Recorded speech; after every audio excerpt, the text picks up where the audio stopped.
I didn't expect to find myself outside a wedding venue, holding an invitation that was supposedly rescinded. I was simply trying to support my daughter, Emma. She'd spent months helping plan her father's wedding, pouring her heart into every detail, from the hand-lettered place cards to the vintage-inspired centerpieces. But when the actual invitation arrived at our doorstep, with her name deliberately crossed out in thick black marker, something inside me broke. What I didn't know, then, standing there in my carefully chosen dress that wouldn't upstage the bride, was that Emma had been preparing for this moment. While I fumbled with explanations and apologies, she simply reached into her embroidered clutch and pulled out a folded document, the original marriage license, with her signature as the witness. The silence that followed was deafening. Before we jump back in, tell us where you're tuning in from, and if this story touches you, make sure you're subscribed, because tomorrow I've saved something extra special for you. The morning had started like any other important day, a mix of anticipation and anxiety. I'd woken up early, carefully applying makeup that would photograph well but wouldn't run if I cried. Emma was already awake when I knocked on her bedroom door, sitting cross-legged on her bed surrounded by photos, snapshots of her and her father through the years. Birthdays, holidays, graduation. Moments that felt important to preserve, especially today. "You don't have to go through with this," I said, leaning against her doorframe. "Your dad would understand." Emma looked up, her eyes clear and determined, in a way that reminded me so much of her father before everything changed. "I'm going," she said simply. "I helped plan it. I signed the license as a witness last week. I have every right to be there." I nodded, not wanting to push. The situation was complicated enough without me adding to her stress. When Richard and I divorced 7 years ago, we'd promised to keep things civil for Emma's sake.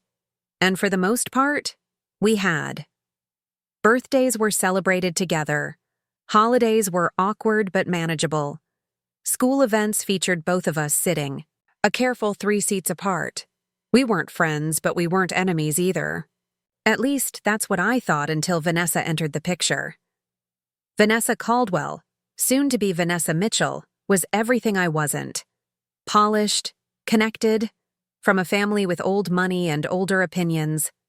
She worked in the same architectural firm as Richard, and within 6 months of dating him, she'd somehow convinced him that Emma and I were holding him back. That his excessive co-parenting with me was inappropriate. That Emma's weekly dinners with her father should be reduced to once a month, preferably with Vanessa present. The invitation arrived 3 weeks before the wedding. Cream-colored card. Stock with gold foil lettering, addressed to Ms. Olivia Bennett and Emma.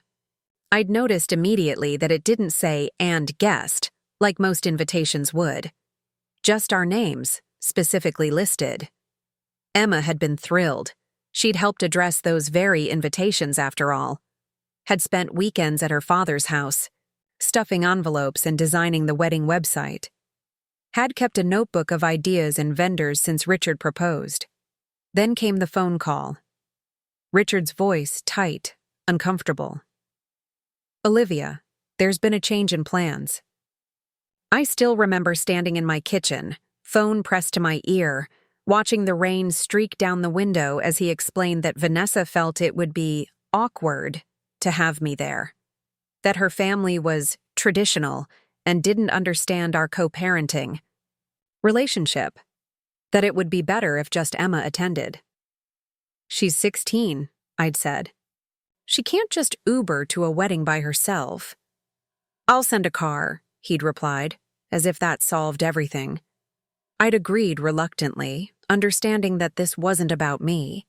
It was about Emma having this moment with her father. I could swallow my pride for her sake. I'd done it countless times before. But then, 3 days before the wedding, Emma came home from school, her face pale, her movements stiff. She didn't say anything at first, just dropped her backpack by the door and headed straight to her room. I followed, concerned. "Emma? What happened?" She was sitting on the edge of her bed, staring at her phone. When she looked up, her eyes were rimmed with red. Dad called. He said Vanessa doesn't think it's appropriate for me to be at the wedding either. Something about me being a reminder of his past mistakes. The words hit me like physical blows, past mistakes, as if our 15 years of marriage, as if Emma herself was something to be ashamed of, to be hidden away. I sat beside her, pulling her close. "What did your dad say?" Emma's laugh was hollow. "He said he'd make it up to me. That we could have dinner next month, just the two of us." She looked at me, hurt transforming into something harder. "I signed their marriage license, Mom, last week at the rehearsal dinner, the one you weren't invited to. They needed a witness. Dad said it was special, that it meant I was an important part of their union." I felt my chest tighten. "Oh, honey." "I have a copy," she said quietly. "The clerk gave each of us one, Dad, Vanessa, and me, because I'm legally part of their marriage, and now they don't even want me at the ceremony." That night, I sent Richard a text. "We need to talk." About Emma. No response. I tried calling, straight to voicemail. I emailed. Nothing. Preparing and narrating this story took us a lot of time, so if you are enjoying it, subscribe to our channel. It means a lot to us. Now back to the story. It was as if a wall had suddenly gone up, with Emma and me on one side and Richard firmly on the other. And I recognized the architecture of that wall. It had Vanessa's fingerprints all over it.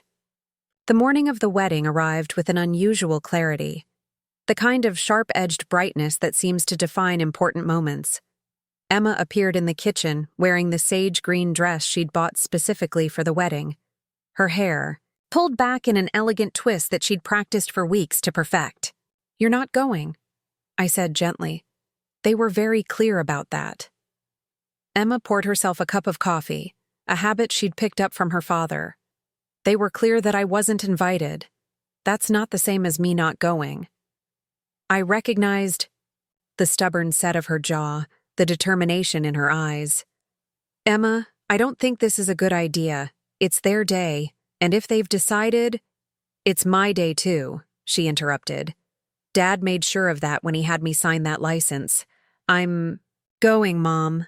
You can come with me or not, but I'm going." Something in her voice made me pause. This wasn't teenage rebellion or spite. This was my daughter standing up for her place in her father's life, refusing to be erased. And in that moment, I knew I had to support her, even if it meant facing uncomfortable consequences. "Let me get my purse," I said. The drive to the Westbrook Hotel was quiet, both of us lost in our thoughts. Emma clutched a small gift bag in her lap. Inside was a vintage compass we'd found at an antique store months ago. Richard had always loved sailing, and the compass had seemed perfect, something to guide him on his new journey. Now it felt like a peace offering, or maybe a reminder. You may be changing direction, but we're still part of your map. The hotel was transformed for the occasion. White roses and ivy draped over every available surface. A string quartet played softly in the corner of the lobby. Guests in formal attire milled about, champagne flutes in hand, waiting to be directed to the garden where the ceremony would take place. No one stopped us as we made our way through the lobby. No one questioned our presence. We were just two more guests, dressed appropriately, moving with purpose. It wasn't until we reached the entrance to the garden that someone finally noticed. Vanessa's mother, Caroline Caldwell, stood by the doors in a powder blue suit that probably cost more than my monthly mortgage payment. Her gaze swept over us, confusion giving way to recognition, then alarm. "Olivia," she said, stepping forward to block our path. "I don't believe you're on the guest list." I felt Emma tense beside me. I kept my voice calm, pleasant. "There must be some mistake. Emma is Richard's daughter. She's the witness on their marriage license." Caroline's smile was tight, practiced. Yes, well, there have been some changes to the arrangements. Vanessa felt it would be better if today focused just on their new beginning. I'm sure you understand. I don't, actually, I replied, still smiling. Emma helped plan this entire wedding. She's been looking forward to it for months. Caroline glanced around, clearly uncomfortable with having this conversation in public. Perhaps we could discuss this somewhere more private. No need, Emma said, stepping forward. Her voice was steady, confident in a way that made my heart swell with pride despite the tension of the moment. I just want to give my dad his gift and wish him well. Then we'll go. Caroline hesitated, then nodded briskly. Fine. But please be quick about it. The ceremony starts in 20 minutes, and Vanessa is already on edge. She led us through the garden to a small room off to the side where Richard was getting ready. The door was ajar, and through it, I could see him adjusting his bow tie in a full-length mirror. He looked handsome, nervous, excited, all the things a groom should be. And for a brief moment, I remembered our own wedding day, how young we'd been, how hopeful. Caroline knocked lightly. Richard, you have some unexpected visitors. He turned, and the moment he saw us, his face went through a complicated series of emotions. Surprise, guilt, annoyance, then a careful neutrality. Olivia, Emma, what are you doing here? Before I could answer, Emma stepped forward, holding out the small gift bag. I wanted to give you this, and to say congratulations. Richard took the bag automatically, his expression softening slightly. Emma, honey, we talked about this. Today isn't appropriate for me to be part of, she finished. Yeah, Dad, you mentioned that, right after you had me sign as a witness on your marriage license. He had the grace to look embarrassed. That was, Vanessa thought it would be special for you to be part of the legal process. But the ceremony itself, her family has certain expectations. And what about your family? I asked quietly. What about your expectations for how your daughter should be treated? Richard sighed, running a hand through his carefully styled hair. It's complicated, Olivia. You know that. Vanessa's family is very traditional. They've put a lot into this wedding, and they have certain ideas about me being a reminder of your past mistakes? Emma's voice cracked slightly, and I saw Richard flinch. I never said that, he insisted. That's not how I see you, Emma. You know that. Do I? She reached into her clutch and pulled out the folded document, the marriage license, her signature, clearly visible at the bottom beside the official seal. Because this says I'm important enough to legally validate your marriage, but not important enough to actually witness it happening. Richard stared at the document, then at Emma. The silence stretched between them, heavy with unspoken words and broken promises. Finally, he sighed, shoulders slumping slightly. You're right. This isn't fair to you. Let me talk to Vanessa. Richard? What's taking so long? The voice came from the doorway, where Vanessa now stood in a silk robe, her hair and makeup impeccably done. Her eyes widened when she saw us, then narrowed. What are they doing here? Richard turned, and I watched the resolution drain from his face. Vanessa, I was just explaining to Emma that today is complicated, and while we appreciate her coming, they need to leave, Vanessa said flatly. Now. The photographer is about to start family photos, and we're on a tight schedule. Family. Photos, Emma repeated softly. Without family. Vanessa's gaze flicked to Emma, then away dismissively. You can come to the reception if you really want to, Emma. We'll have the photographer take a few shots of you and your father then. I felt a surge of anger so intense it momentarily took my breath away. Before I could speak, Caroline appeared, behind Vanessa looking anxious. Everything all right? Vanessa, you should be getting dressed. The guests are being seated. Everything's fine, Mother. Vanessa said tightly. Richard's ex and her daughter were just leaving. Her daughter? Emma's voice rose slightly. I'm his daughter, too. Or did you forget that part when you were planning your perfect day? Vanessa's perfectly composed expression slipped for just a moment, revealing something cold underneath. Of course, Emma. That's what I meant. But right now, I need Richard to focus on our wedding, not on managing family drama. I'm sure you understand. I stepped forward, placing a protective hand on Emma's shoulder. Actually, we don't understand. Emma helped plan this wedding. She addressed your invitations. She signed your marriage license as a witness. And now you're treating her like she's some distant relative you're obligated to tolerate rather than Richard's daughter. Vanessa's smile was tight. Olivia, with all due respect, this isn't about you. This is between Richard, Emma, and me, and we've already discussed— No, you discussed, Emma interrupted. You decided. Dad just went along with it, like he goes along with everything you want. She turned to Richard, her voice steady despite the tears gathering in her eyes. I thought I mattered to you. I thought being your witness meant something. Richard looked trapped, his gaze darting between his daughter and his bride-to-be. Emma, of course you matter. It's just, today is complicated. It's really not, I said quietly. Your daughter wants to see you get married. She helped plan the entire event. She legally witnessed your marriage license. This should be the simplest thing in the world. Caroline cleared her throat. Perhaps we could find a compromise. Emma could sit in the back just for the ceremony. No, Vanessa said firmly. We've already arranged the seating. The photographer has a specific shot list. Everything is planned down to the minute.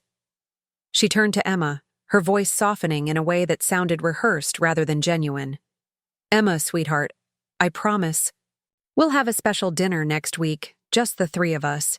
But today needs to go smoothly, and having unexpected guests will just complicate things.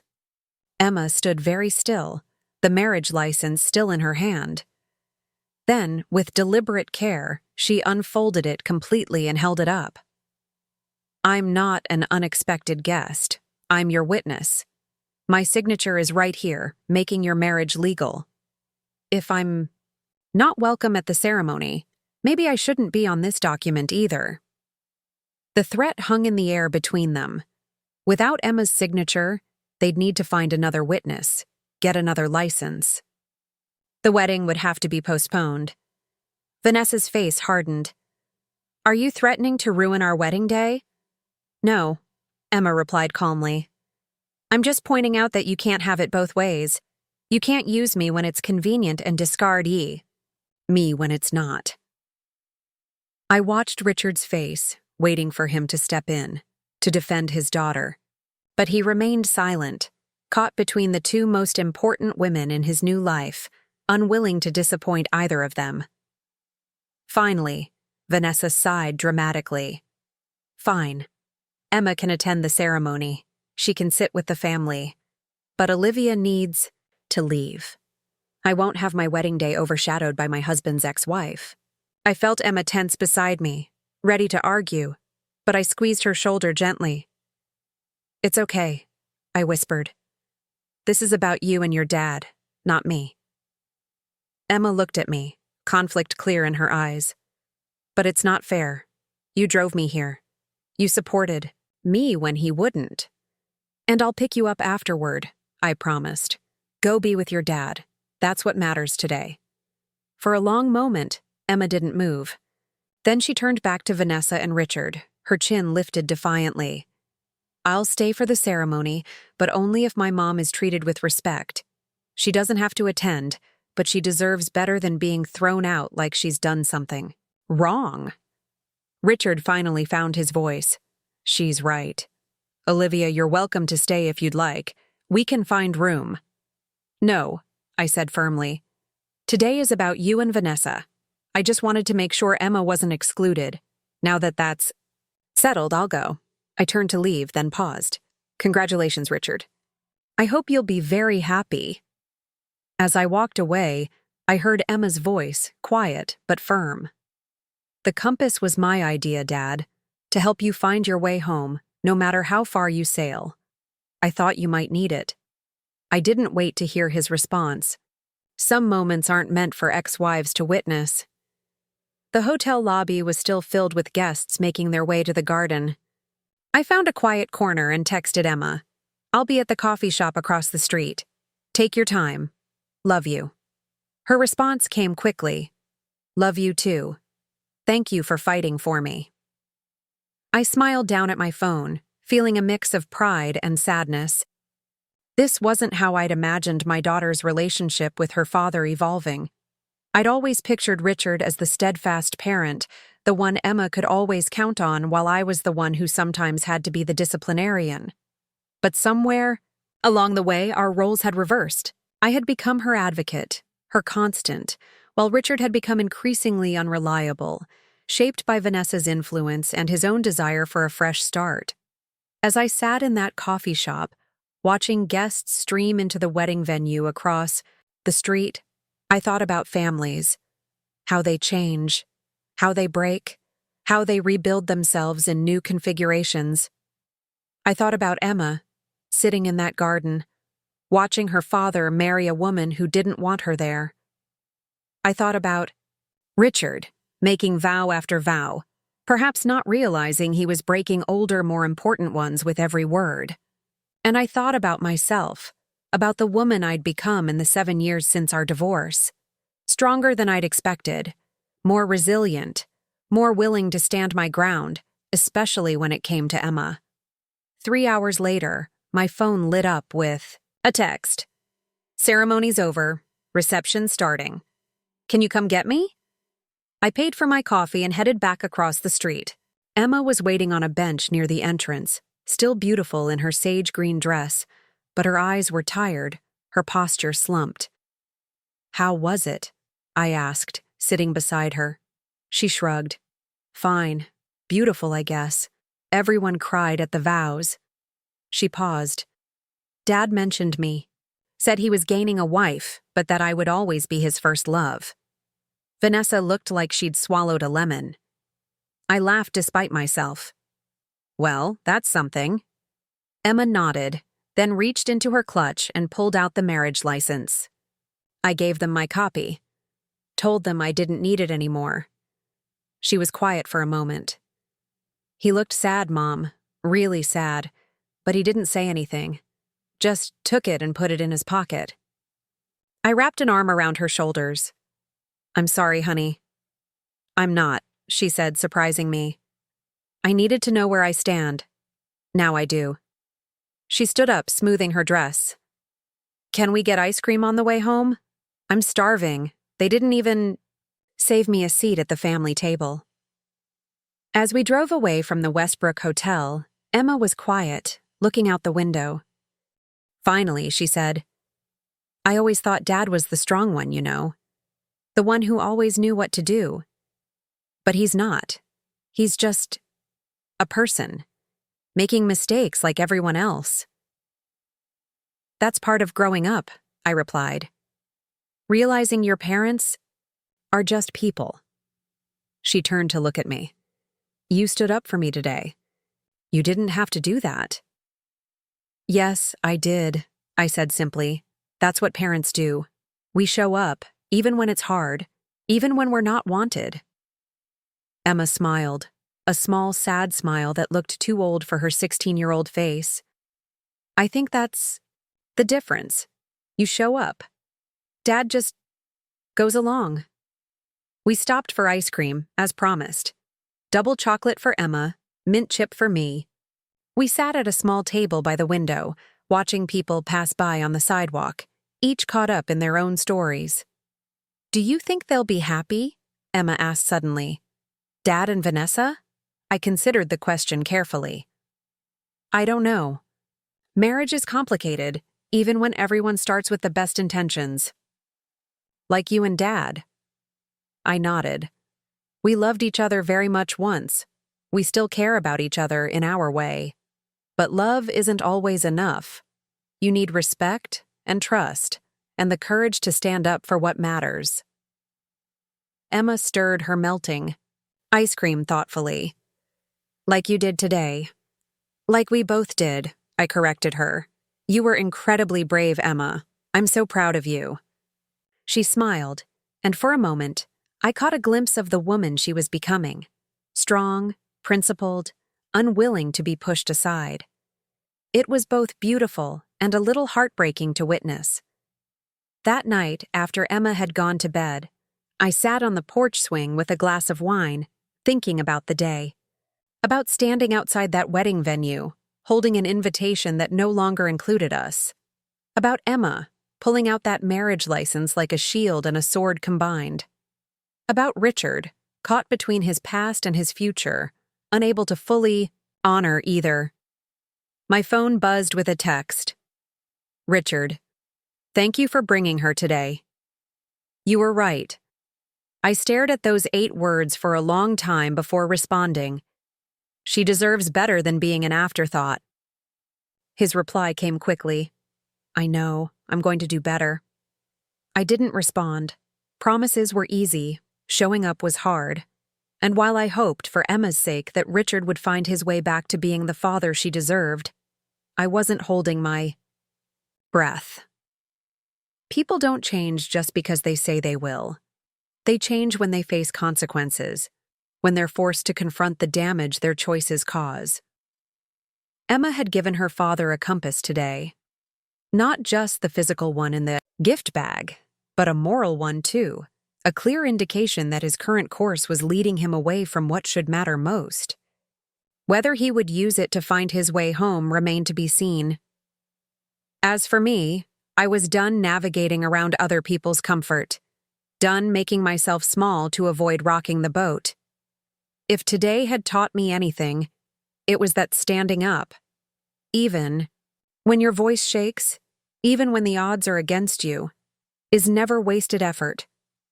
Emma had seen me fight for her place in her father's life. She had witnessed what it looks like when someone refuses to be erased.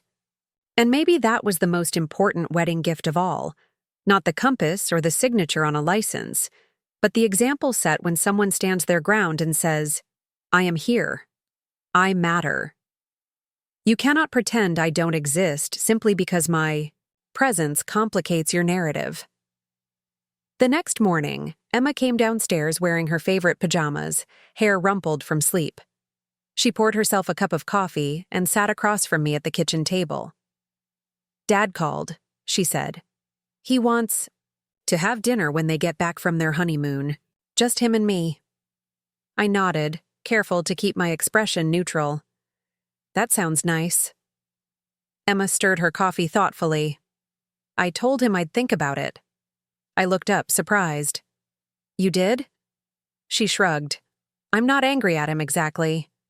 I don't know. Tired of being the one who always has to fight to be included.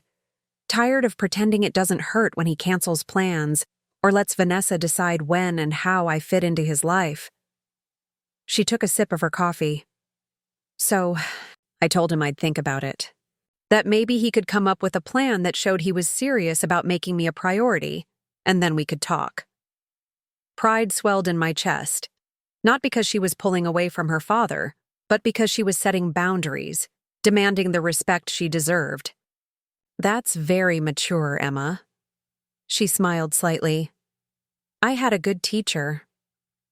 I hadn't always been excluded from my ex-husband's life.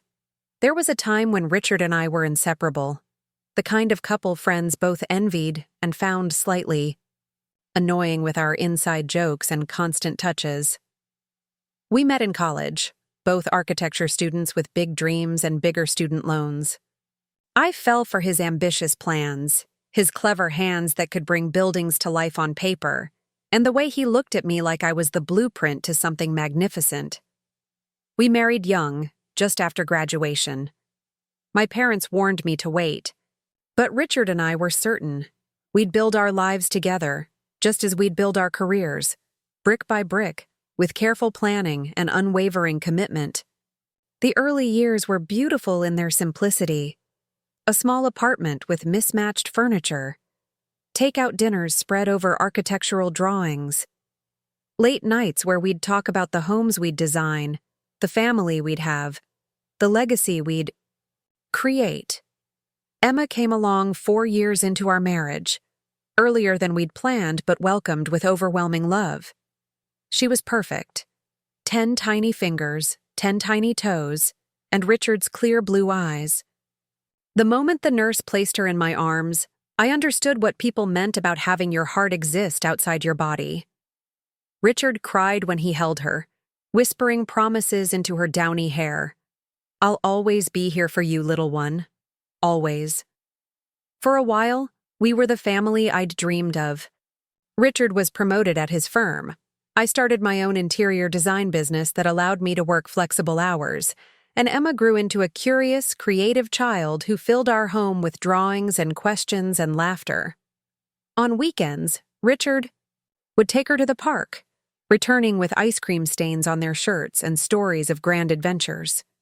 At night, he'd read to her until she fell asleep, often dozing off himself, a picture book still open on his chest. Things changed gradually, so subtly I didn't notice at first. Richard's firm took on bigger clients, more prestigious projects. The late nights at the office became more frequent. The weekend adventures happened less often. When he was home, he was distracted, checking emails or making calls. I told myself it was temporary, just the demands of success, the price we paid for the life we wanted, but temporary stretched into permanent. Conversations became transactional, logistics about Emma's schedule, bills to be paid, household repairs that needed attention. The distance between us in bed grew wider, even when we were both physically present. I tried to bridge the gap, planned date nights, weekend getaways, even marriage counseling. Richard would participate, even seem enthusiastic temporarily, but inevitably slip back into his distracted patterns. The breaking point came during Emma's 9th birthday party. Richard had promised to be home early to help set up. I'd reminded him that morning, and he'd kissed my cheek, assuring me he'd be there by 3. The party started at 4. By 5, he still hadn't arrived. Emma kept looking at the door, her smile a little dimmer each time a guest arrived who wasn't her father. When he finally showed up at 6, just as we were cutting the cake, he was full of apologies and excuses about a client meeting that ran long. He brought an extravagant gift, a professional art set that Emma had been coveting. She forgave him instantly, throwing her arms around his neck. I wasn't as quick to let it go. "You promised," I said that night after Emma was asleep and the house was clean of party debris. "She kept watching the door, Richard. Do you know what that feels like? To see your child disappointed by someone who's supposed to never disappoint them?" He sighed, loosening his tie. "I said I was sorry, Liv. The Harrison project is at a critical stage. What was I supposed to do? Walk out in the middle of a client meeting? You were supposed to plan ahead. You've known about her birthday for, about a year." I tried to keep my voice level, but the hurt leaked through. "It's not just today. It's every day. You're here, but you're not present. Emma and I both feel it." Something in his expression hardened. "So I'm a bad father now, because I'm working to give my family everything they need?" "Need, yes. But what about what we want? What about time with you? Connection? Actual presence? Not just presence?" I took a deep breath. "Emma doesn't need another art set.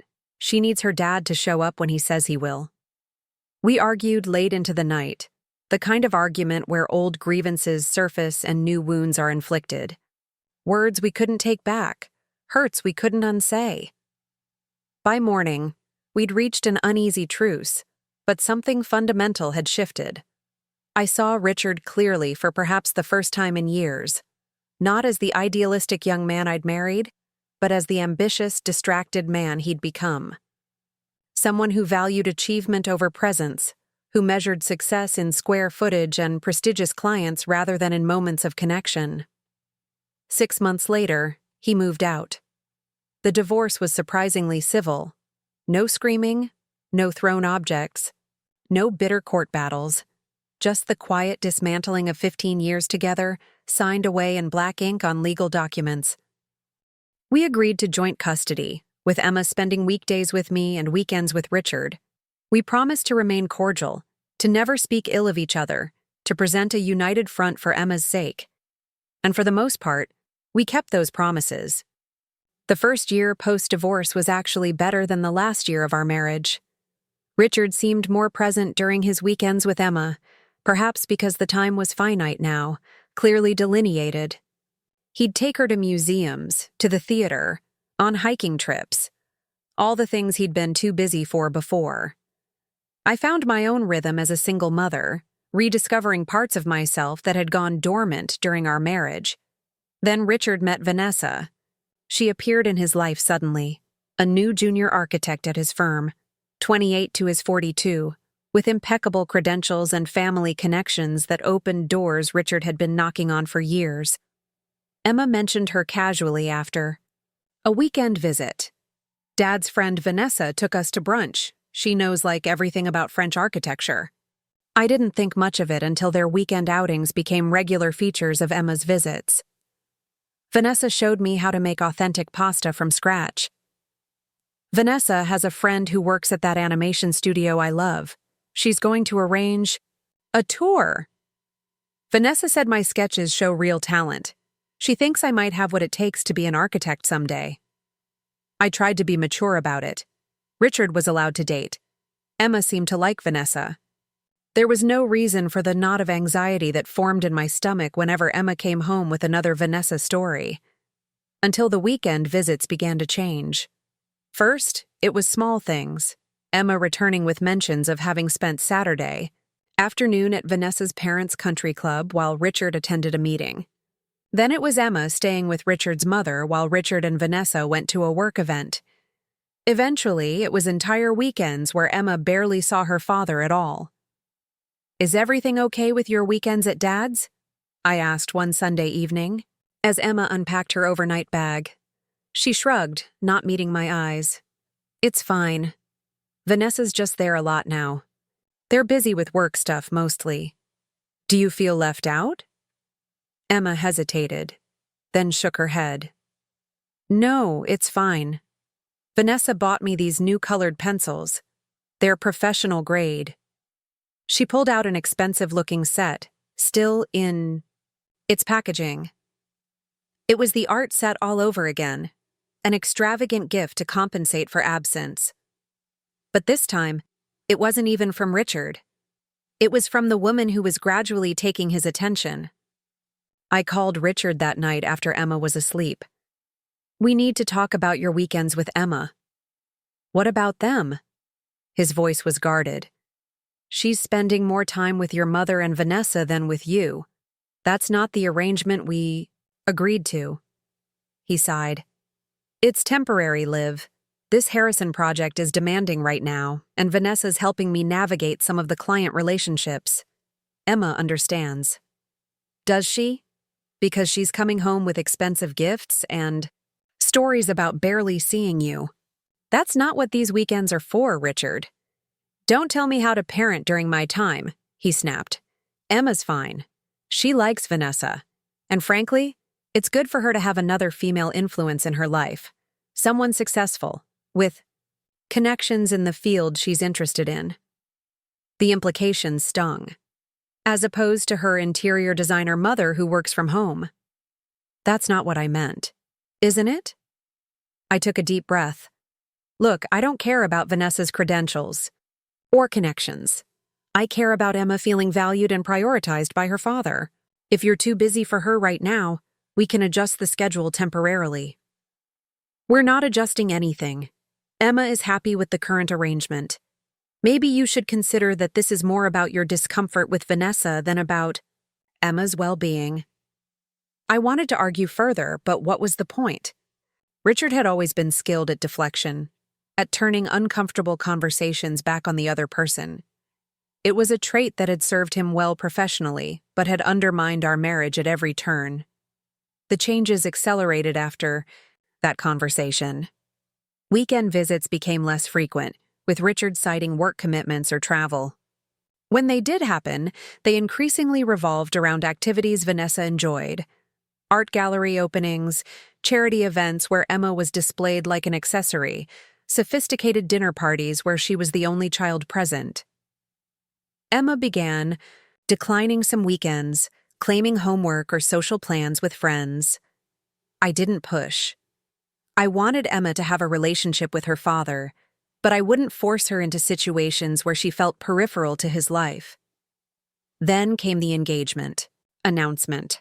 Not from Richard directly, from Emma, who returned from a rare weekend visit with excitement shining in her eyes. "Dad and Vanessa are getting married. They asked me to help plan the wedding." My heart stuttered, but I plastered on a smile. Wow. How do you feel about that?" "It's cool," Emma said, her enthusiasm genuine. "Vanessa wants it. To be super elegant, but also meaningful. She said I could help design the invitations and everything." I nodded, pushing down the complicated emotions rising in my chest. That sounds like a wonderful opportunity. And it was, in theory. Emma loved architecture and design. Planning a wedding would let her exercise those skills. And if her involvement meant she'd remain connected to Richard, that was ultimately a good thing. What I didn't anticipate was how all-consuming the wedding planning would become. Suddenly, Emma was spending more time at Richard's apartment, drawn back into his orbit by elaborate planning sessions and vendor meetings. She came home bubbling with stories about cake tastings and floral arrangements, venue tours, and color scheme debates. "Vanessa trusts my opinion," she told me one evening, scrolling through photos of place settings on her phone.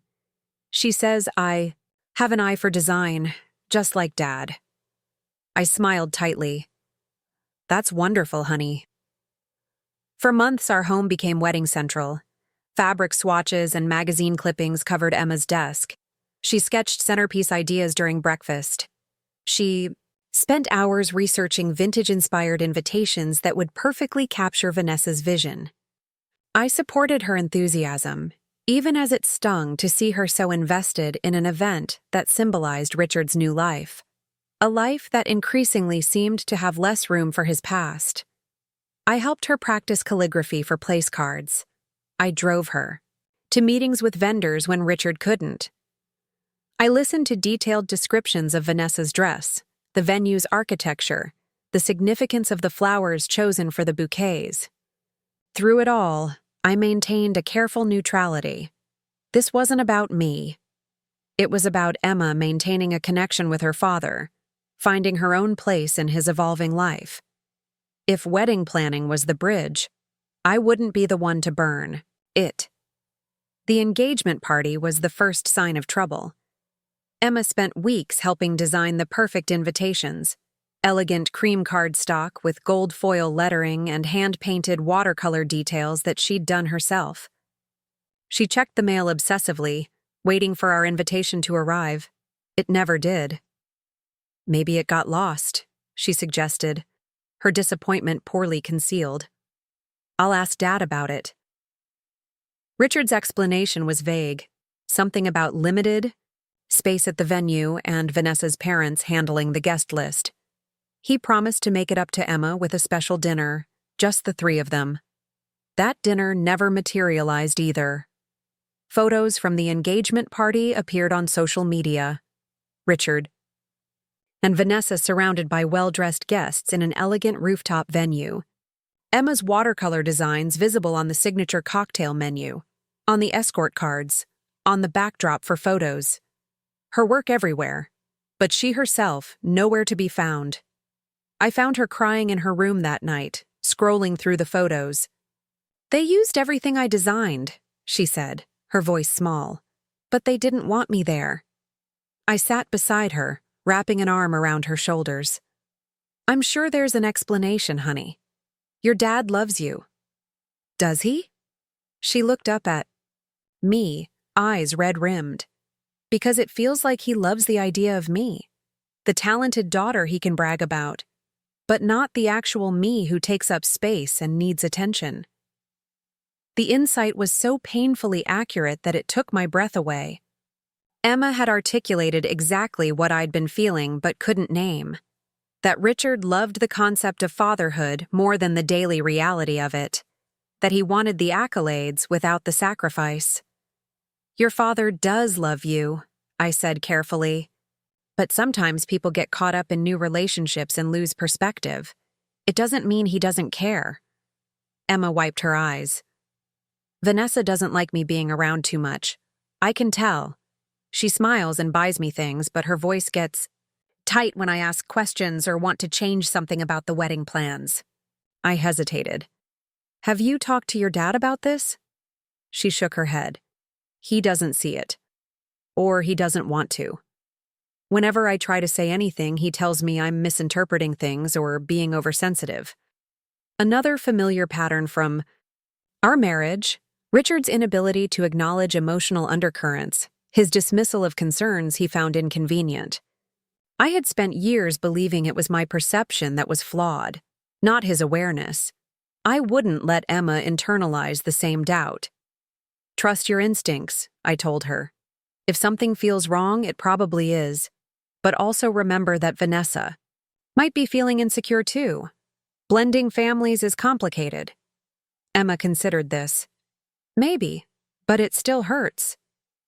"I know, sweetheart. And it's okay to be hurt. It's okay to tell your dad when something bothers you. Just be specific about what you need from him." She nodded slowly. "I need him to keep his promises, to make me feel like I matter as much as Vanessa does. Then tell him exactly that." Emma did try in her careful, thoughtful way. She had always been the peacemaker, the one who observed quietly before speaking. When Richard canceled another weekend, the third in a row due to wedding planning stress, she called him directly. "Dad, I miss you," she said simply. "I've been helping with all the wedding stuff, but I feel like I never actually get to see you anymore." I could hear Richard's voice through the phone, soothing and reassuring. Promises of quality time soon. Explanations about how hectic things were. Appreciation for her understanding. Emma listened, then said, "I'd like to come over this weekend, just for dinner even. I have some new invitation samples to show you." She used the wedding as leverage, the one thing guaranteed to get Richard's attention. And it worked, temporarily. He agreed to dinner that Saturday. Emma spent hours preparing her presentation of invitation options, carefully mounting samples on black cardstock, creating a spreadsheet of pricing and timeline options. I drove her to Richard's apartment building, watching as she gathered her materials with nervous excitement. "Call me when you're ready to be picked up," I told her. "Anytime, even if it's late." She nodded and disappeared into the building, portfolio clutched to her chest. 3 hours later, my phone rang. Emma's voice was tight. "Can you come get me?" I was already grabbing my keys. "What happened?" "Vanessa had an emergency at work. Dad had to go help her. He says we'll reschedule." I found her sitting on a bench outside Richard's building, her carefully prepared portfolio untouched beside her. She didn't cry this time. She just looked tired, resigned in a way no 16-year-old should be. "He didn't even look at anything." "I prepared," she said as we drove home. "He got the call from Vanessa and just left, like I wasn't even there." I gripped the steering wheel tighter, anger flaring hot in my chest. "I'm sorry, honey." "It's fine." She turned to look out the window. "I don't think I want to help with the wedding anymore." My heart ached for her. "That's your choice, but are you sure? You've put so much into it already." She was quiet for a long moment. I thought if I made myself useful, if I contributed something they needed, they'd want me around. But I was wrong. They just want what I can do for them, not me. The realization was so painful, so adult, that I had to blink back tears. Emma was learning a lesson I'd spent years figuring out myself, that you can't earn love through usefulness, that some people will take what you offer without ever giving. Back the one thing you really need: recognition, presence, priority. "Whatever you decide, I support you," I told her. "And I'm proud of you, not because of what you can do, but because of who you are." She smiled faintly. "Thanks, Mom." That night, I sat on the edge of my bed, staring at my phone. I wanted to call Richard, to unleash years of pent-up frustration and hurt, to demand he see what he was doing to our daughter, how he was replicating the exact patterns that had destroyed our marriage. But what would that accomplish? He would deflect, defend, dismiss, just as he always had. Instead, I texted him, "Emma deserves better than being your afterthought. She's not an accessory to your new life. She's your daughter." His response came an hour later. "I know you're upset, but Vanessa had a genuine emergency. I'll make it up to Emma." I didn't bother replying. Making it up was Richard's specialty, grand gestures to compensate for consistent absence. But Emma was getting old enough to see through the pattern, and I wouldn't shield him from the consequences of his choices anymore. The weeks leading up to Richard and Vanessa's wedding unfolded like the pages of a novel I didn't want to finish. Emma withdrew from the planning process, declining Vanessa's texts about floral arrangements and Richard's half-hearted invitations to venue walkthroughs. Instead, she buried herself in her own projects, a portfolio for her art school application, volunteering at the community center's architecture program for underprivileged kids, redesigning her bedroom with salvaged materials we found at local thrift stores. I marveled at her resilience, at her ability to channel disappointment into creation. At 16, she possessed a self-awareness that had taken me decades to develop. "I'm not going to keep trying with people who don't try back," she told me. One evening, as we painted her bedroom walls a deep teal, a color she'd chosen because it reminded her of the ocean's depths, mysterious and powerful. "It's not about punishing Dad. It's about protecting myself." I nodded, carefully edging around her bookshelf. "That's an important distinction." "I learned it from you," she said, surprising me. "After the divorce, you never trash-talked Dad or tried to make him feel guilty. You just redirected your energy, built something new." The observation caught me off guard. I'd always tried to shield Emma from the worst of my post-divorce pain, to model resilience rather than bitterness. I hadn't realized how closely she'd been watching, how deeply she'd internalized those lessons. "I had a good teacher too," I told her. "My mom always said that anger is just energy. You can burn yourself up with it, or you can use it to fuel something better." Emma considered this, brush paused mid-stroke. "Is that why you started your business after the divorce? To channel the energy?" "Partly," I admitted. "And partly because I needed to prove something to myself, that I could build a life on my own terms." "You did," Emma said with such certainty that my throat tightened. "And it's a good life." It was a good life. My interior design business had grown from a desperate post-divorce necessity into a thriving practice with a waitlist of clients. Our home, while modest compared to Richard's sleek downtown apartment, was warm and personal, filled with eclectic finds and meaningful mementos. We had Sunday movie nights with homemade pizza, impromptu dance parties in the kitchen, inside jokes that made us laugh until we cried. We had roots and wings, security and freedom in equal measure. Richard's repeated disappointments still hurt Emma, but they no longer devastated her. She had developed a protective emotional callus, not so thick that she couldn't feel, but sturdy enough to withstand the impact of his inconsistency. Then came the wedding rehearsal and the unexpected request that changed everything. It was a Wednesday evening when Richard called, not Emma, but me. Unusual enough that I answered with a thread of concern. "Richard, is everything okay?" Fine, he said, his voice distracted in that familiar way that meant he was probably doing 3 other things while talking. "Listen, I need a favor. The wedding is Saturday, And we're having the rehearsal dinner tomorrow night at Westbrook. Emma needs to be there. She's part of the ceremony.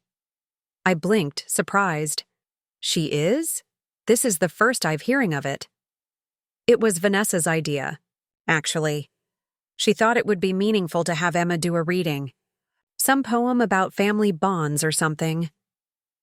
He sounded vaguely dismissive, like the details weren't worth his full attention. And Emma knows about this. I was going to tell her tonight. Look, can you just make sure she's there? 7 o'clock, Westbrook Hotel. She should wear something. Appropriate. Vanessa's family will be there.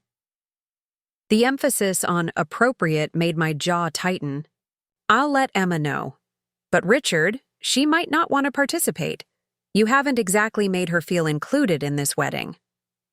His sigh crackled through the phone. Not this again, Olivia. I've been busy. Emma understands. Does she? I kept my voice level. Because from where I'm standing, it looks like you've consistently pushed her to the periphery of your life, then get annoyed when she notices. That's not fair. Isn't it? You canceled your last 3 weekends with her. You left her sitting in your apartment while you rushed to help Vanessa with some emergency that apparently couldn't wait an hour. You used her designs for your engagement party but didn't invite her to attend. His silence told me I'd hit a nerve.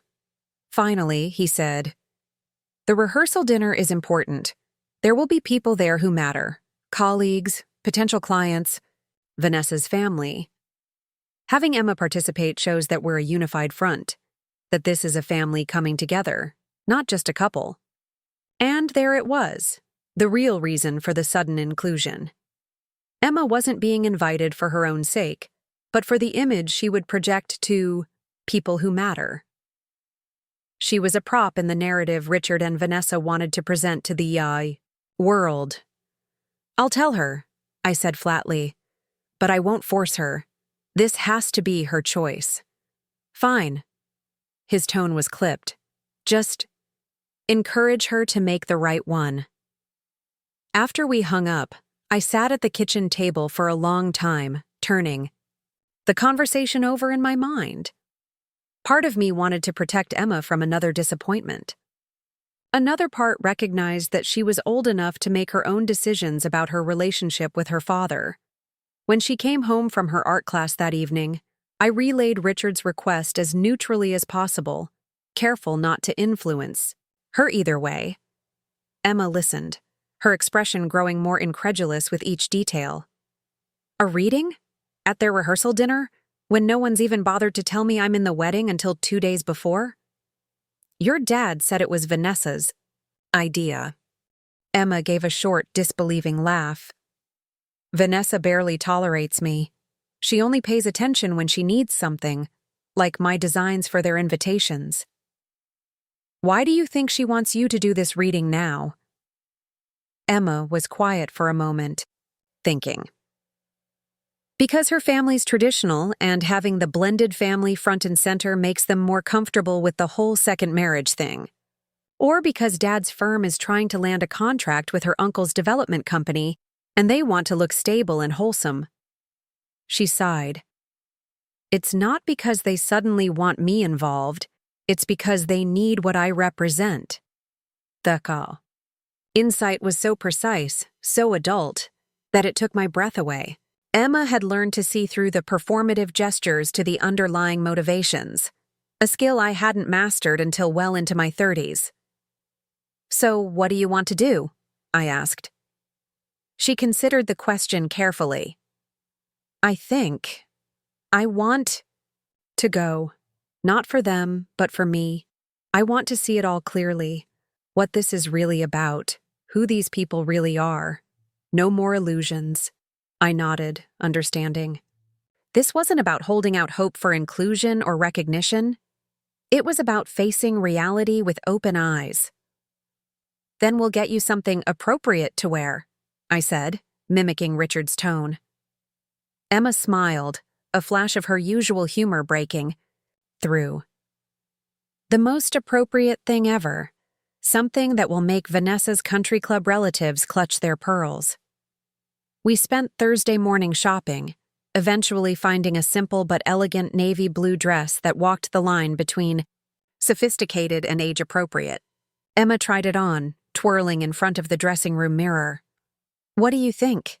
she asked, suddenly serious. "Will I embarrass Dad?" The question broke my heart a little.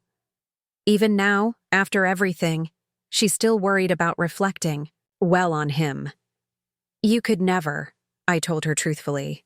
"You're poised, intelligent, and thoughtful. Any father would be proud to have you represent their family." She nodded, squaring her shoulders. "Then this is perfect." That evening, I drove Emma to the Westbrook Hotel, an imposing stone structure that had once been a private mansion before being converted into a boutique hotel catering to the city's elite. The circular driveway was filled with luxury cars being handed off to valets in crisp uniforms. "Want me to come in with you?"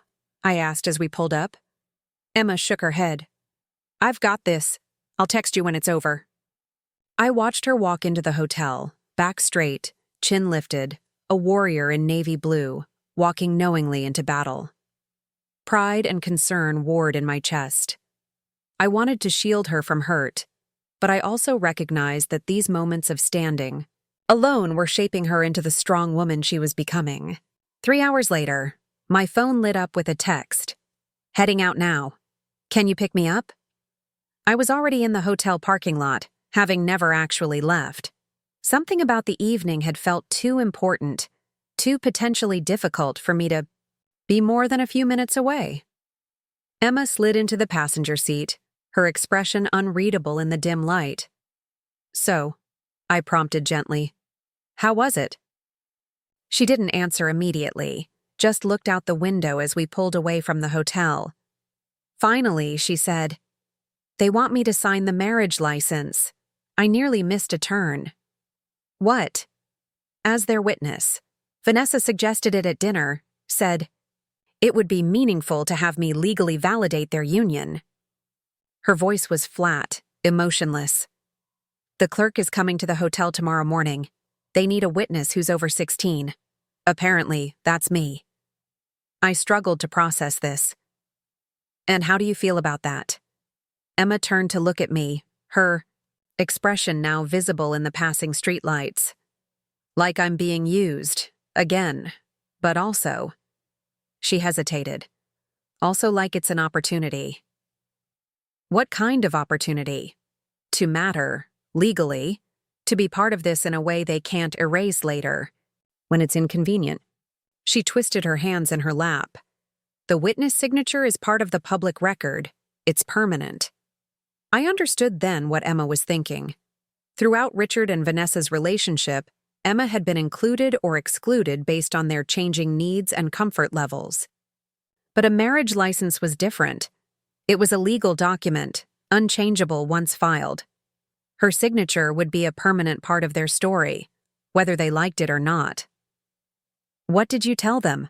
I asked. "I said I'd do it." Her voice was stronger now. "I'm going back tomorrow at 10. The clerk will be there with the license." I nodded slowly. "Are you sure about this?" She was quiet for a moment. "Yes. I want my name on that paper. I want them to see it every anniversary, every time they look at their license. I want it to be a reminder that I exist, that I'm part of this story too, even when they try to pretend I'm not." There was a determination in her voice that I recognized, the same resolute clarity I'd found after my divorce when I realized I needed to rebuild my life on my own terms. Emma wasn't signing that license out of love or sentimentality. She was doing it as an act of self-assertion, a way of claiming space in a narrative that had repeatedly pushed her to the margins. The next morning, Emma dressed carefully in jeans and a simple blouse, casual but neat. "I'm not dressing up for this," she said. "It's not a performance. It's legal business." I drove her back to the Westbrook. "Text me when you're done. I'll be nearby." She nodded, then hesitated before getting out of the car. "Mom, do you think I'm being petty? Doing this for the wrong reasons?" I considered the question seriously. I think you're finding power where you can. There's nothing petty about that. Just be sure this is something you want to do for yourself, not something you're doing to prove a point to them. She thought about that, then nodded. It's for me. I want the record to show that I was here, that I mattered to this story. Then I support you completely. An hour later, Emma returned to the car, her expression composed but with a certain lightness I hadn't seen in weeks. It's done, she said. I signed it. How did it go? Fine. The clerk gave us each a copy, Dad, Vanessa, and me. Because I'm legally part of their marriage now. There was a hint of satisfaction in her voice. Vanessa didn't look thrilled about that part. I couldn't help but smile. No, I imagined she wouldn't. Dad seemed happy, though. He hugged me afterward, said it meant a lot to him that I was part of this milestone. Emma's voice held a trace of the old longing for her father's approval. He said I'm still his best girl no matter what. The familiar words, Richard's standard reassurance whenever he sensed Emma pulling away, made something in my chest tighten. How many times had he offered that same platitude instead of actual consistency, actual presence? And then, Emma continued, her voice hardening slightly. They immediately started talking about the wedding tomorrow, about how I should arrive early to help Vanessa's nieces get ready, but that I wouldn't be sitting with the family during the ceremony because space at the front is limited. That I could join them for photos afterward, though. She pulled out the copy of the marriage license from her bag, looking at her own signature beside the official seal. That's when I realized nothing's really changed. They wanted my signature on this paper, but they still don't want me fully visible at their wedding. I'm sorry, honey. She shook her head. Don't be, it was clarifying, like finally seeing something that's been blurry for a long time. She carefully returned the license to her bag. I think I'll keep this as a reminder. A reminder of what? That you can be legally essential to something and still not be welcome at the celebration. She smiled, but it didn't reach her eyes. It's a good lesson, actually, about the difference between obligation and desire, between inclusion that serves a purpose and inclusion that comes from genuine wanting. The wisdom in her words struck me deeply. At 16, Emma had articulated something that had taken me years of therapy to understand. That there's a profound difference between being needed and being wanted, between being useful and being valued. That evening, as Emma sorted through her closet deciding what to wear to the wedding, her phone rang. Richard's name flashed on the screen. She answered, putting it on speaker as she continued to examine a pair of shoes. Hey, Dad. Emma, sweetheart. His voice had that artificially bright quality it got when he was about to deliver disappointing news. About tomorrow, there's been a slight change of plans. Emma's hands stilled, but her expression remained neutral. What kind of change? Well, Vanessa's family had some concerns about the guest list. Her grandmother is very traditional, and she's uncomfortable with the whole modern blended family concept. Meaning me, Emma said flatly. Richard sighed. It's not like that. It's just, there's been some tension, and Vanessa feels that having you there might create additional stress on what's already a complicated day. So I'm uninvited. To the wedding I helped plan, the day after I signed your marriage license. Not uninvited, Richard backpedaled. Just, maybe it would be better if you came to the reception instead.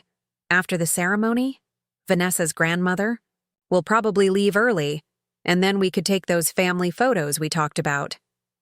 Emma was silent for so long that Richard called her name again, checking if she was still there. Finally, she said, Let me get this straight. Yesterday, you needed me to legally validate your marriage. Today, you don't want me to witness the ceremony that makes it official. Emma, please try to understand. This wedding isn't just about us. It's about joining two families, navigating different expectations and traditions. No, she interrupted, her voice suddenly clear and firm. This is about you being unwilling to stand up for me. Again. It's about Vanessa not wanting your past visible on her perfect day. It's about me being convenient when you need a witness, but inconvenient when I take up actual space. Richard's tone shifted from placating to frustrated. That's not fair. We've included you in every step of this process, except the ones that matter. Emma took a deep breath. You know what? It's fine. I don't want to be somewhere I'm not wanted. But don't expect me to pretend this is okay. Emma, I have to go. Congratulations on your wedding. She hung up, then stood very still, phone clutched in her hand. I moved to her side, wrapping an arm around her shoulders. I heard. She nodded, blinking rapidly. I shouldn't be surprised. Being unsurprised doesn't mean it doesn't hurt. Yeah. She leaned into me slightly. I just keep thinking about that license. My signature is on it. I made their marriage legal, but I'm not welcome at the ceremony. A bitter laugh escaped her. Talk about a metaphor. I held her tighter. What do you want to do? She was quiet for a moment, thinking. Then a determined look crossed her face. I want to go anyway. To the wedding? Even after they uninvited. You? She nodded. Not to cause a scene or ruin anything, just to be present. To remind them that they can't erase me, no matter how inconvenient I am to their perfect narrative. She pulled away slightly, meeting my eyes. Is that crazy? I considered the question carefully. Part of me wanted to protect Emma from further rejection. Another part recognized the power in her refusal to be rendered invisible. It's not crazy, but it will be uncomfortable. Are you prepared for that? I've been uncomfortable in Dad's life for years, she said with surprising clarity. At least this time it'll be on my terms. The morning of the wedding dawned with that peculiar brightness that seems reserved for pivotal days.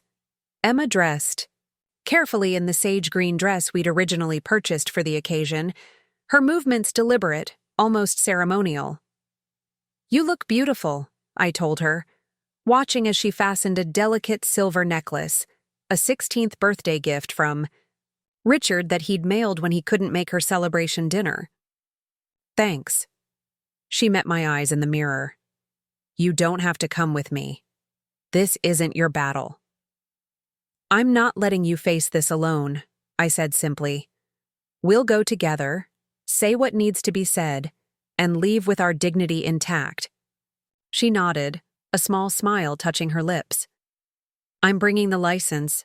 They should remember what they asked of me before they decided I was too inconvenient to include. As we drove to the Westbrook Hotel, Emma sat quietly beside me. The marriage.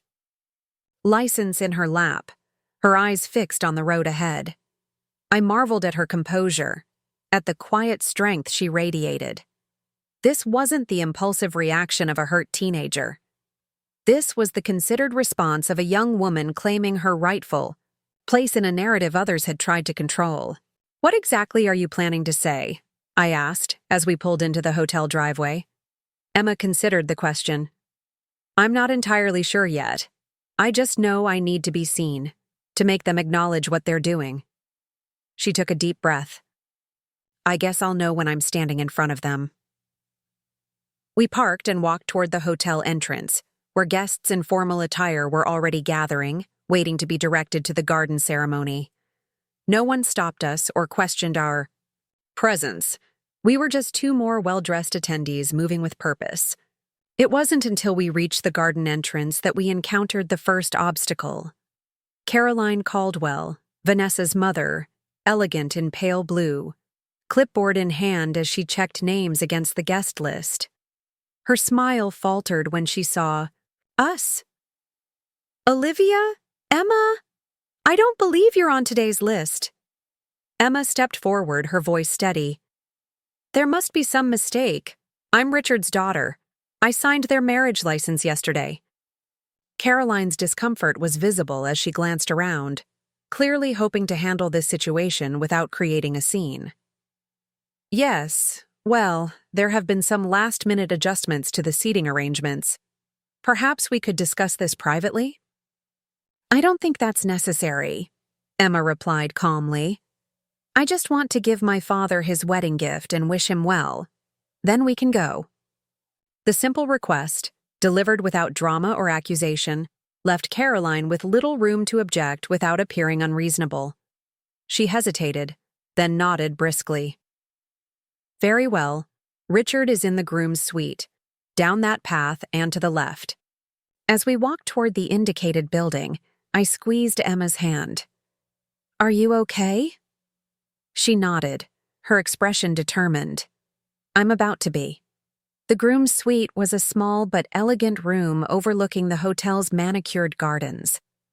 Through the open door, I could see Richard adjusting his bow tie before a full-length mirror, his best man lounging on a leather sofa nearby, scrolling through his phone. They both looked up as our footsteps sounded on the wooden floor. Richard's expression cycled through surprise, guilt, and something like resignation before settling into a careful neutrality. Olivia. Emma. What are you doing here? Emma stepped forward, holding out the small gift box we'd wrapped that morning. Inside was the vintage compass she'd found months ago, once meant as a sincere wedding gift, now transformed into something more symbolic. I came to give you this, and to say congratulations. Richard took the box automatically, confusion evident in his furrowed brow. Emma, we talked about this. Today isn't really appropriate for me to be part of? Emma finished, her voice steady. Yes, Dad. You made that clear, right after you had me sign as a witness on your marriage license. The best man glanced between them, then muttered something about checking on the photographer and slipped out, clearly uncomfortable, with the family tension unfolding before him. Richard sighed, running a hand through his carefully styled hair. It's complicated, Emma. Vanessa's family has certain expectations about today, and they've contributed significantly to making it happen. Sometimes we have to make compromises, and I'm the compromise. It wasn't a question. Emma's voice remained calm, but I could see the hurt beneath her composure. I'm what you're willing to sacrifice to keep Vanessa and her family happy. That's not fair, Richard protested weakly. I've tried to include you in this process from the beginning. When it was convenient, Emma interrupted. When you needed my design skills or my signature. But not when it might make Vanessa uncomfortable to have your past visible on her perfect day. Richard's expression hardened slightly.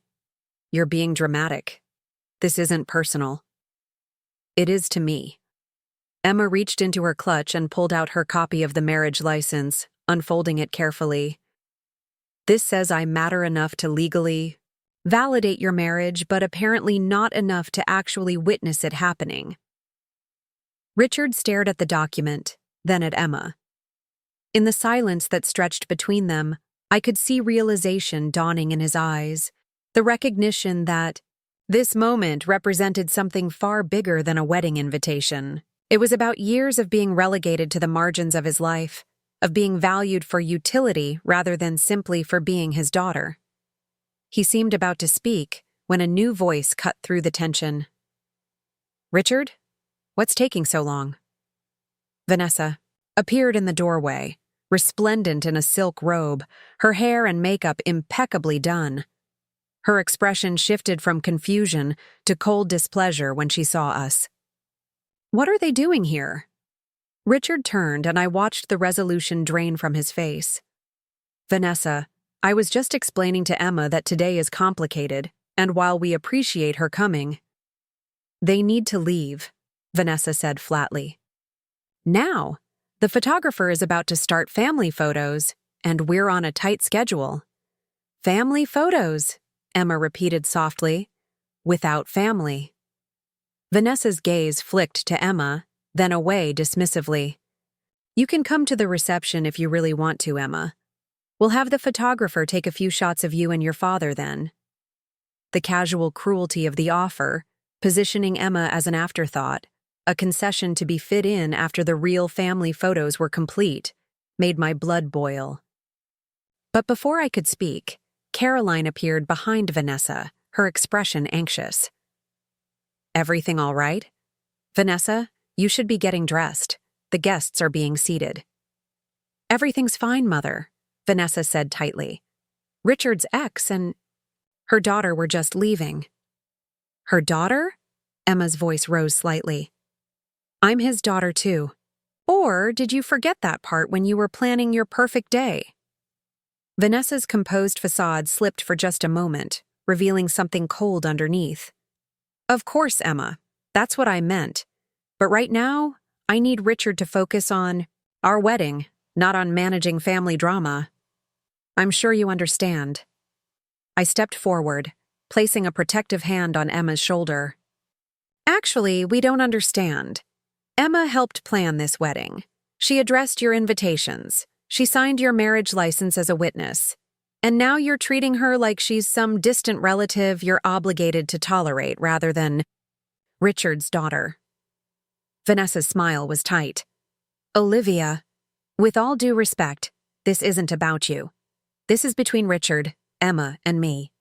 And we've already discussed." "No, you discussed," Emma interrupted. "You decided. Dad just went along with it, like he goes along with everything you want." She turned to Richard, her voice steady despite the tears gathering in her eyes. "I thought I mattered to you. I thought being your witness meant something." Richard looked trapped, his gaze darting between his daughter and his bride-to-be. "Emma, of course you matter. It's just, today is complicated." "It's really not," I said quietly. "Your daughter wants to see you get married. She helped plan the entire event. She legally witnessed your marriage license. This should be the simplest thing in the world." Caroline cleared her throat. "Perhaps we could find a compromise. Emma could sit in the back just for the ceremony." "No," Vanessa said firmly. "We've already arranged the seating. The photographer has a specific shot list. Everything is planned down to the minute." She turned to Emma, her voice softening in a way that sounded rehearsed rather than genuine. "Emma, sweetheart, I promise. We'll have a special dinner next week, just the three of us. But today needs to go smoothly, and having unexpected guests will just complicate things." Emma stood very still, the marriage license still in her hand. Then, with deliberate care, she unfolded it completely and held it up. "I'm not an unexpected guest. I'm your witness. My signature is right here, making your marriage legal. If I'm not welcome at the ceremony, maybe I shouldn't be on this document either." The threat hung in the air between them. Without Emma's signature, they'd need to find another witness, get another license. The wedding would have to be postponed. Vanessa's face hardened. "Are you threatening to ruin our wedding day?" "No," Emma replied calmly. "I'm just pointing out that you can't have it both ways. You can't use me when it's convenient and discard me when it's not." I watched Richard's face, waiting for him to step in, to defend his daughter. But he remained silent, caught between the two most important women in his new life, unwilling to disappoint either of them. Finally, Vanessa sighed dramatically. "Fine. Emma can attend the ceremony. She can sit with the family. But Olivia needs to leave. I won't have my wedding day overshadowed by my husband's ex-wife." I felt Emma tense beside me, ready to argue, but I squeezed her shoulder gently. "It's okay," I whispered. "This is about you and your dad, not me." Emma looked at me, conflict clear in her eyes. "But it's not fair. You drove me here. You supported me when he wouldn't. And I'll pick you up afterward," I promised. "Go be with your dad. That's what matters today." For a long moment, Emma didn't move. Then she turned back to Vanessa and Richard, her chin lifted defiantly. "I'll stay for the ceremony, but only if my mom is treated with respect. She doesn't have to attend, but she deserves better than being thrown out like she's done something wrong." Richard finally found his voice. She's right. Olivia, you're welcome to stay if you'd like. We can find room? No, I said firmly. Today is about you and Vanessa. I just wanted to make sure Emma wasn't excluded. Now that that's settled, I'll go. I turned to leave, then paused. Congratulations, Richard. I hope you'll be very happy. As I walked away, I heard Emma's voice, quiet but firm. The compass was my idea, Dad, to help you find your way home, no matter how far you sail. I thought you might need it. I didn't wait to hear his response. Some moments aren't meant for ex-wives to witness. The hotel lobby was still filled with guests making their way to the garden. I found a quiet corner and texted Emma. I'll be at the coffee shop across the street. Take your time. Love you. Her response came quickly. Love you too. Thank you for fighting for me. I smiled down at my phone, feeling a mix of pride and sadness. This wasn't how I'd imagined my daughter's relationship with her father evolving. I'd always pictured Richard as the steadfast parent, the one Emma could always count on, while I was the one who sometimes had to be the disciplinarian. But somewhere along the way, our roles had reversed. I had become her advocate, her constant, while Richard had become increasingly unreliable, shaped by Vanessa's influence and his own desire for a fresh start. As I sat in that coffee shop, watching guests stream into the wedding venue across the street, I thought about families, how they change, how they break, how they rebuild themselves in new configurations. I thought about Emma sitting in that garden, watching her father marry a woman who didn't want her there. I thought about Richard making vow after vow, perhaps not realizing he was breaking older, more important ones with every word. And I thought about myself, about the woman I'd become in the 7 years since our divorce. Stronger than I'd expected, more resilient, more willing to stand my ground, especially when it came to Emma. 3 hours later, my phone lit up with a text. Ceremony's over. Reception starting. Can you come get me? I paid for my coffee and headed back across the street. Emma was waiting on a bench near the entrance, still beautiful in her sage green dress, but her eyes were tired, her posture slumped. How was it? I asked, sitting beside her. She shrugged. Fine, beautiful, I guess. Everyone cried at the vows. She paused. Dad mentioned me, said he was gaining a wife, but that I would always be his first love. Vanessa looked like she'd swallowed a lemon. I laughed despite myself. Well, that's something. Emma nodded, then reached into her clutch and pulled out the marriage license.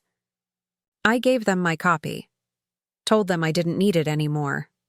She was quiet for a moment. He looked sad, Mom, really sad. But he didn't say anything. Just took it and put it in his pocket. I wrapped an arm around her shoulders. I'm sorry, honey. I'm not, she said, surprising me. I needed to know where I stand. Now I do. She stood up, smoothing her dress. Can we get ice cream on the way home? I'm starving. They didn't even save me a seat at the family table. The days after the wedding were strangely peaceful. Emma threw herself into her summer art program, spending long hours in the community center's studio, experimenting with mixed media and architectural designs. I watched her create beauty from the raw materials of her disappointment, transforming hurt into something tangible and meaningful. Richard called once, leaving a voicemail full of awkward pauses and half-formed apologies. Emma, it's Dad. I wanted to thank you for coming to the wedding. It meant a lot to me. And I'm sorry about how things went. Vanessa and I will be back from our honeymoon next week. Maybe we could have dinner? Just the three of us? Call me back when you can. Emma listened to the message with a neutral expression, then set her phone aside without responding. I'll call him eventually, she told me. Just not yet. I need some space to figure out what kind of relationship I actually want with him now. I nodded, understanding completely. Take all the time you need. There's no rush. A week later, Emma came downstairs for breakfast wearing her paint-splattered overalls and a determined expression. "I've been thinking," she said, pouring herself a cup of coffee, "about Dad and Vanessa and the wedding." "What about it?" I asked, sliding a plate of pancakes toward her. "I've been holding on to this anger, this hurt, like it's something precious. Like if I let it go, I'm saying what they did was okay." She took a thoughtful sip of her coffee. "But I'm realizing that holding on to it is just giving them more power over me." I considered her words carefully. "That's a profound insight, Emma, and you're right. There's a difference between forgiveness and forgetting, between letting go of anger and condoning behavior." She nodded. "I don't want to be defined by being excluded from their wedding. I don't want that to be my story. I want to write my own." "And what does that story look like?" Emma smiled, a real smile that reached her eyes. "It looks like focusing on the people who show up, on building things that matter to me, not desperately trying to matter to others." I felt a swell of pride so intense it nearly brought tears to my eyes. "That sounds like a beautiful story." "I think it could be." She hesitated. "I'm going to call Dad today, not to fight or to make him feel guilty, but to establish some boundaries, to let him know what I need from him going forward." "That takes courage," I said softly. Emma shrugged. "I learned from the best. You never trash-talked Dad after the divorce. You never used me as a weapon or a messenger. You just quietly built this amazing life for us, with or without his participation." The observation caught me off guard. I'd never thought of my post-divorce choices as particularly brave or instructive. I'd simply done what seemed necessary, focused, on moving forward rather than looking back, on building rather than breaking.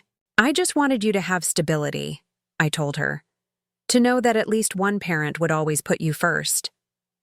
"And I do know that," Emma said with certainty. "That's why I'm not afraid to set boundaries with Dad, because I know that no matter what happens with him, I have you. I have this home. I have this foundation." Later that day, I overheard parts of Emma's phone conversation with Richard, not intentionally. But our house wasn't large, and Emma's voice carried from the back porch where she'd settled for the call. I didn't hear everything, just fragments, but they were enough to make my heart swell with pride. "I'm not calling to make you feel bad, Dad. No, that's not what this is about. I'm calling because I need to be clear about what I need from you going forward. Yes, I was hurt, but that's not the point. The point is that I won't be an accessory in your life anymore. If you want a relationship with me, it needs to be consistent, not just when it's convenient. No, I don't hate Vanessa, but I won't pretend she hasn't influenced how you treat me. I deserve better than that, Dad." "We both do." When she came back inside, her eyes were red-rimmed but clear. She didn't offer details about the conversation, and I didn't ask. Some moments between a father and daughter are private, even from a mother who wants only to protect. That evening, as we sat on the porch swing with mugs of hot chocolate despite the summer warmth, Emma leaned her head against my shoulder.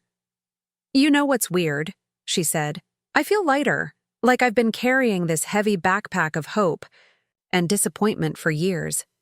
And I finally set it down. I smoothed her hair. "That's not weird at all. That's freedom." "Is that how you felt? After the divorce?" I considered the question carefully. Not right away. It took time. I had to learn that my worth wasn't tied to Richard's ability to recognize it, that his limitations weren't my failure. Emma nodded against my shoulder. "That's what I told Dad today, that his choices reflect on him, not on me. That I'm not going to keep trying to earn a place in his life." "How did he respond?" "He cried," she said simply. I've never heard Dad cry before. He said he was sorry, that he'd do better. And maybe he will for a while. But I told him I'm not holding my breath anymore. I'm not organizing my life around his promises. The wisdom in her words struck me deeply. At 16, Emma had articulated a truth that had taken me years of therapy to understand: that we can love people without making their approval the center of our universe. That we can leave space for them in our lives without constantly rearranging ourselves to fit into theirs. 2 weeks later, a package arrived for Emma. Inside was the compass she'd given Richard as a wedding gift, along with a handwritten letter. Emma read it privately in her room, emerging later with red-rimmed eyes but a calm expression. "Dad's going to therapy," she told me, settling beside me on the couch. "He says he's realized some patterns in how he relates to people, always prioritizing new relationships over existing ones, using work to avoid emotional connections, stuff like that." "That's a positive step," I said cautiously. Emma nodded. "He returned the compass because he said he needs to find his own way now, that I shouldn't be responsible for guiding him anymore." She smiled slightly. "He also said he's keeping my copy of the marriage license in his desk drawer, as a reminder of what matters." I squeezed her hand. "How do you feel about all that?" "Cautiously optimistic," she said after a moment's thought, "but also detached in a healthy way. Like I'm not staking my happiness on whether he changes or not. I hope he does, for his sake as much as mine. But my life is going to be good either way." And it was. Over the following months, Emma bloomed. Her portfolio for art school grew more impressive by the week. She started a mentoring program at the community center, teaching younger kids the basics of architectural drawing. She made new friends, tried new hobbies, lived with a kind of joyful intensity that was beautiful to witness. Richard did make efforts to repair their relationship, consistent weekly calls, dinner dates he didn't cancel, genuine interest in her art and her future plans. Sometimes Vanessa joined them, sometimes not. The dynamic remained complicated, but less painful. Emma maintained her boundaries with quiet dignity, neither clinging to connection nor rejecting it outright. 6 months after the wedding, Emma received her first college acceptance letter, a prestigious art school offering a substantial scholarship. As we celebrated with homemade pizza and ridiculous dancing in the kitchen, Emma suddenly stopped mid-twirl. "I want to invite Dad over," she said, "to celebrate. Is that okay?" "Of course," I said, surprised but pleased by her initiative. "This is your achievement. You should share it with whoever you want." She nodded thoughtfully. I think I'm ready to let him back in, not like before. Not with the same desperate need for his approval, but as someone who gets to witness my joy if he chooses to show up for it." The maturity in her perspective took my breath away. Emma had found that elusive balance that many adults spend lifetimes seeking: the ability to love without attachment, to welcome connection without depending on it for validation. Richard did come over that evening, bringing champagne for us adults and sparkling cider for Emma. He sat at our kitchen table, genuinely engaged as Emma showed him her acceptance letter and portfolio. There was a new humility in his manner, a recognition that his presence in our home was a privilege, not a right. As he was leaving, he paused at the door. "You've done an amazing job with her, Liv," he said quietly. "She's extraordinary." "She is," I agreed. "And she did most of it herself." Later that night, after Richard had gone and Emma had finally gone to bed, still buzzing with excitement about her future, I sat alone on the porch swing, watching the stars emerge in the darkening sky. I thought about the journey we'd taken, from that painful moment outside the wedding venue to this peaceful evening of shared celebration. The greatest revelation wasn't that Richard had changed, though he was trying. It was that Emma and I had changed. We had stopped organizing our lives around his presence or absence. We had built something sturdy and beautiful that stood on its own foundation. Emma had learned that holding a marriage license, having her signature on an official document, didn't guarantee her place in someone's heart. That legal recognition and emotional recognition were different things entirely. But she had also learned something more valuable: that her worth wasn't determined by whether others made room for her at their table. She could build her own table, invite who she wished, and live abundantly regardless. As for me, I had learned that my job as a mother wasn't to shield Emma from disappointment, but to stand beside her as she faced it. To model resilience rather than bitterness. To show her that rejection, while painful, need not be defining. The wedding that should have included her had become not an ending, but a beginning. The start of Emma's journey toward self-possession and clear-eyed compassion. The marriage license she'd signed had certified not just a union between Richard and Vanessa, but Emma's own declaration of independence. She had walked into that hotel carrying hope and hurt in equal measure.